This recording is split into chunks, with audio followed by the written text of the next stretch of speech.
Subtle skills, big results. Welcome to the Ninja Selling Podcast. Welcome back to the Ninja Selling Podcast. Matt and Garrett are back with you again. We're going to do a quick little short episode for you today, a little short punch in the arm. And I think you'll find great value in what we're going to offer today. In the meantime, if you want to go learn more about Ninja Selling, go to ninjaselling.com. If you want to learn more about coaching, you can check it out there. The amazing coaches that can help you get to where you want to go. And with that being said, Matt, let's jump right into this episode today. Sir, how are you today? Yes, I'm great, man. I'm fantastic. How are you? I'm good.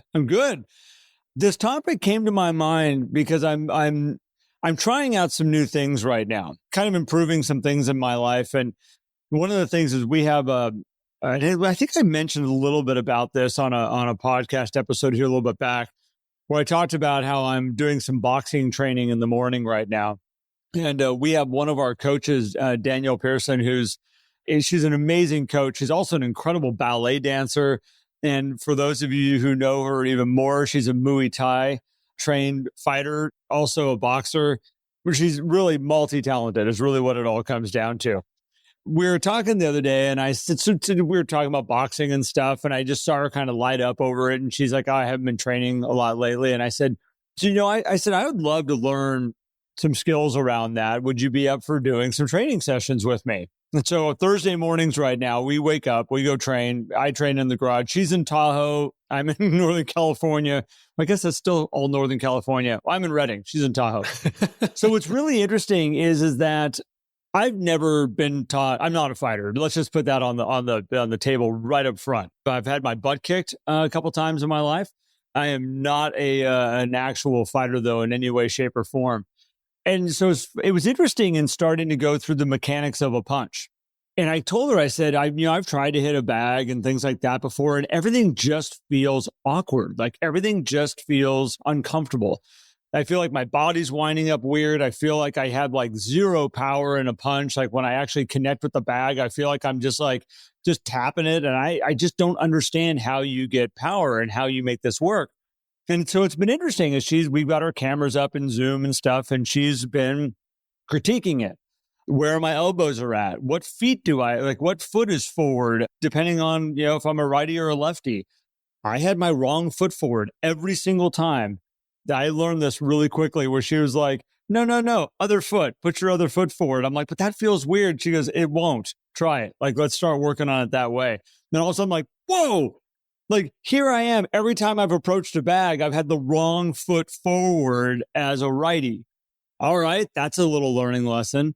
And then we start pulling this down even more. And she's like, you are trying to throw punches with your arms. She's like, use your body, like coil up your body. And like, this is what we've been working on and all these different techniques. And what used to feel really, really, really awkward, all of a sudden is feeling smooth and fast and powerful. And it's like, oh my gosh, all these little pieces, you put them together. But then it's funny how she'll change something up, Matt, and she'll be like, all right, now we're going to go, jab, cross, jab, jab, cross. But when you take your last cross, I want you to take one step over to the side and then do your cross. And all of a sudden, everything falls apart again. All of a sudden, I'm overthinking. Are my elbows sticking out? Am I bringing my hands back to protect my face? When I stepped over, did I step over with the right foot? Did I cross my feet? Did I oh my gosh, everything comes apart. And now all of a sudden I am all messed up again. And I was thinking about this with all kinds of sports, but also all of our ninja systems that we help train people in. And a lot of you out there, as you're learning these new things, we expect that we just come in, flick the switch, and it's like, oh, real estate reviews, got it. I learned it. I've been watching people do it. I've heard all about it. I'm just going to go do these. And we go out and we try them and we go, I don't know, that felt really awkward. I didn't like it. It didn't feel very good to me. And we just throw our hands in the air. I watch this happen so many times where people will sometimes just say to us, Matt, you've had this where they're like, I'm not doing those. Yeah, didn't feel good. I don't like it. I'm not doing it. I'm out. And all of a sudden, we have 100% growth stop instead of sitting there with the master and saying, teach me, show me, watch me do this and see where I'm messing up, just like Danielle's doing with me. And all of a sudden, I mean, I think I've been doing this for a month now with Danielle. And I told her the other day when we met, just this is yesterday, I said, it's incredible how I can see the pieces coming together. And now all of a sudden I feel like I've got a grasp on this. I'm at like stage 1 of stage 10 of where we're going. Like I am still so awkward around this stuff. She probably looks at me and goes, you don't got it yet. But like, at least I feel like I have confidence in it. This is where I want people to think about with all of these systems as they're growing their business, as they're doing all these stuff. Don't let the awkwardness of it stop you too early. And so, Matt, I know I brain dumped on this and shared this, but I want to bring you into this because we see this happen all the time. Yeah, well, I mean, you go through this awkwardness, and we wrote down here as like kind of the topic is it's awkward until it's not. And that awkwardness is the feeling of learning. Mm-hmm. And that is a great thing. And a lot of times we associate that feeling with it's wrong and I shouldn't, but it's really the feeling of learning, which means we are making progress, right? Yep. Because there's a difference between something, I think, feeling awkward and feeling wrong. And we know that, right? And so we quickly, too many times, take that was awkward, that was bad, when it's, no, that was awkward, I'm learning, I can do better. Because there could be certain things where you feel it and you're like, that wasn't awkward, that was just bad. It's like, okay, that's something we may want to stop. Yep. But the awkwardness, and this is where practice really works well. And we did the whole episode on practice. I believe we did. I'm sure we did an episode on practice at some point, because I think the reason why we associate it with bad so much in real estate is like that was awkward with the client. Yep. And I didn't like the feeling that I had because I know it translated over to them. It's like, well, then get the opportunity to have the awkwardness in practice, like you said, working with a master, or even just working with yourself so that you can grow from that. It makes me think about the part in The Go-Giver where Joe is going out and handing out coffee to everybody in his office. So for those of you who haven't read The Go-Giver, spoiler alert, I guess, or just go get the book and read it. Go read it. He then goes and talks to, forget the character's name, who is the connector, who's in his office, not Pindar, his teacher. But the connector, I don't know. I'm not going to be able to help you on this, Matt. I apologize. It's been so long since I've read the book. Yeah, I don't know why I can't remember the character's name.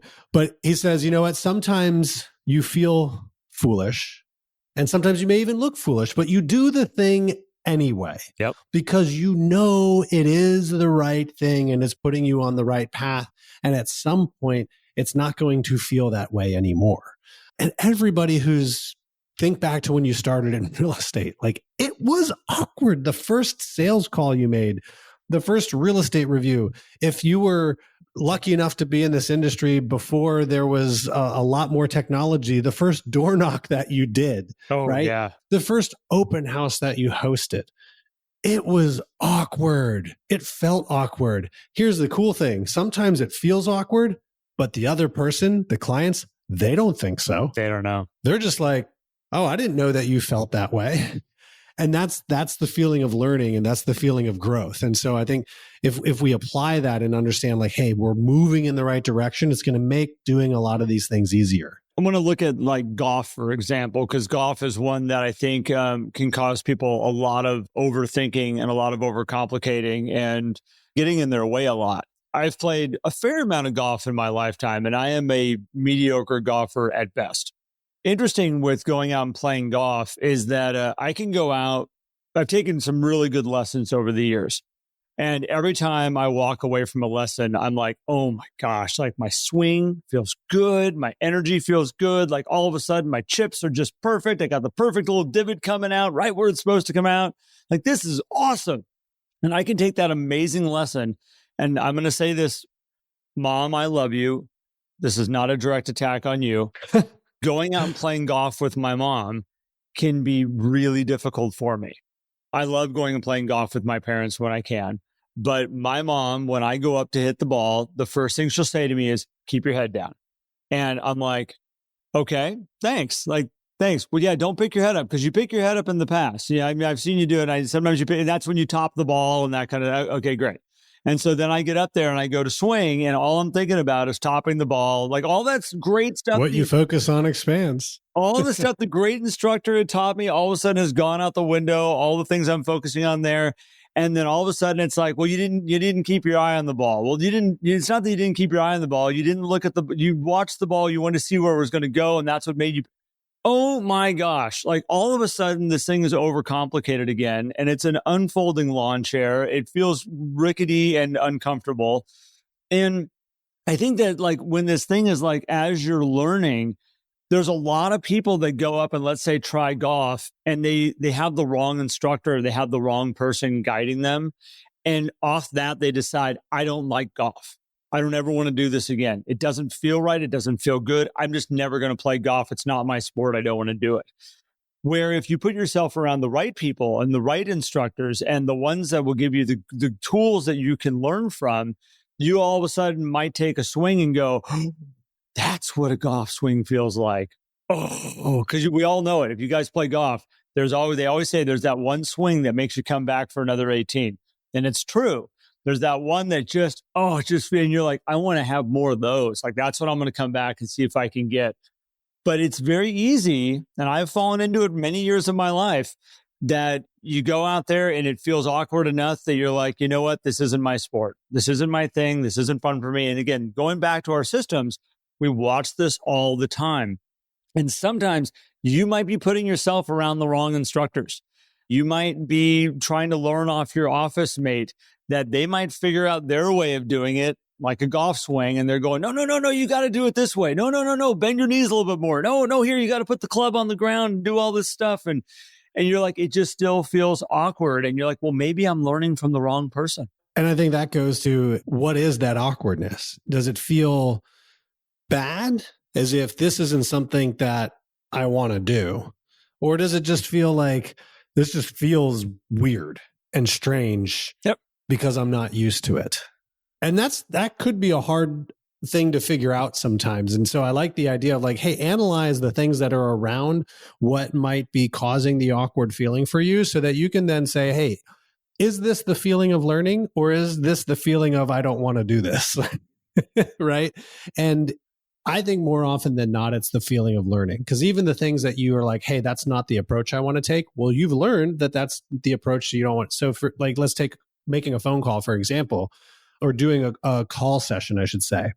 You have the guy in the office who's the cold caller, right? And he's good at it. And he's like, man, this is how you do it, right? Like everything that's taught really is because that person's teaching it because they got really good at it. And they're like, well, this must be the way because I'm good at it, right? And so you have the guy who's like, man, he's just cold call and he just dials and he's doing 100 calls a day. And you're like, whoa, that's amazing, right? And then you try it and you're like, this feels really strange and really awkward. Then you have the other person who's like, oh, I just call my friends and we just chit chat and it's just, gossip and all of this fun conversation. This is like the other end of the spectrum. And you're like, oh, well, let me try that. And then you're like, this feels weird. I'm not like really getting any results out of this. And then you got the ninja in the office who's like, hey, this is how I do my calls, right? Why don't you try this? Like just focus on Ford, focus on the 5-step calling process, have your list of people in advance of the people you want to learn about, and you call and you just make their day, right? And then you're like, ooh, this feels awkward to do, but I can see on the other end of this is going to start to feel really good. And so that's where you're going to have that feeling of learning, and you'll learn from all of them because you try all the strategies and you're like, I learned that that's not the way I want to go, but I learned that with the cold calling, if I can keep my calls short, and if I'm focused on connecting with the other person, I can create relationships. I learned from the gossiping person that if I call and I ask and listen to somebody, they might have something they need to get off their chest, and I can be a forum for them to do that. And I learned from the ninja that if I combine all of these things and truly make it about the other person, stick to the 5 steps, I'm going to get some really high quality calls, some really great relationships built from that, which is going to lead to some really good business. And man, I love that. I like how you went down that, because like you sitting in an office, you can have these two people that have these two different approaches to business. Both of them, by the way, might be successful. Yeah. And it's very confusing sometimes to go, well, what is the right way? Do I do this? Do I do this? Do I combine some of this stuff together? Which that doesn't always work. And the more you're talking about it, I was thinking about like, and again, I'm not a big fighting guy, not a big mixed martial arts or anything like that. But if you look at like mixed martial arts and that whole arena and how that works, they put two people in the ring that have very, very, very different fighting styles. They have very, very different techniques and what works for them and what's successful for them. Whether it's, Muay Thai, Jiu-Jitsu. I can't talk right now. It's all these crazy words. You take all these different styles, a traditional boxer, and they all go in there and they figure out, how to be successful with it. But they take their style, their thing that works right for them, that feels right for them, and they master it. And boxers, if you get them, pull them all together and they all will master the same techniques, the same stuff. Karate will go master their same techniques, their same stuff. And I think that's like where you take, like, it's funny, the ninjas, and you pull them together and they're going to master their techniques and their stuff that works well for them. You're not going to pull, as a ninja, you're not going to pull, using the fighter technique right now, you're not going to pull the boxing strategies for the most part in, and you're not going to pull the other. Let them do theirs. Let them do that. We have our platform that we build and we work off of. As you're growing and as you're learning, that awkwardness, as Matt, as we've talked about, that awkwardness it's a good thing. It means that you haven't figured it out yet. But if you're willing and open to learn, just know there's something here you need to change, because if it's awkward, you're probably not doing it right. Yeah. Just like me with throwing the punch. It was awkward because I was using my arms. I had my wrong foot forward. I was not focusing on the right stuff. And then all of a sudden you put a couple of those pieces together and you hit the bag and you're like, whoa, like, whoa, like that felt good. Yeah. And it's like, well, yeah, because all these little pieces worked in alignment with one another. And now all of a sudden, I would never look at that and say, like, I can't throw a punch. I can totally throw a punch now in a matter of a month. But it took me learning, and it took me acknowledging that I was awkward and being open to learn. And that's what I hope everybody out there can do. So, yeah. So embrace that feeling of learning. Don't throw it away. Yep. Embrace the feeling and grow. And, what I've learned through this conversation is that Danielle and Dennis need to face off in the octagon, because as a ninja organization, we actually have two very qualified ninjas. We have a guide and a coach, and, I'm kind of curious to see what might happen, because they're both quite good in their respective disciplines. It's really funny when we do our conferences, Matt, and we get together and you watch them be able to like pair off and start like chit-chatting. The conversations are very different than any conversations I have with anybody. Yeah, they really are. So, well, guys, thank you so much for tuning into this episode. Garrett, thanks for bringing this topic up. I think it's great because, hey, listen, we're also all not alone out there. We all have our awkwardness, and anytime we're growing and learning, there's a feeling of awkwardness. Garrett and I get it in different venues. All of our coaches, all of the guides, we all get it in different venues. So embrace that. And if you guys want to join a community where maybe it feels awkward at first, but it's going to start to feel really darn amazing, is go over to Facebook, search for the Ninja Selling Podcast, join the community there. And if you would like any guidance on your journey along the ninja path and you want a coach doing that journey with you, just reach out to us, head over to ninjaselling.com, click the Ninja Coaching button at the top, and connect with us, because we would love to be a part of your journey as well. So thank you, Garrett. Thank you, everybody, for tuning in, and we will catch you on the next episode very soon. Thank you, Matt. Appreciate all you. If you enjoyed today's episode and would like more, visit us at theninjasellingpodcast.com. There you will also find links for more information about ninja selling and coaching. Have an incredible day.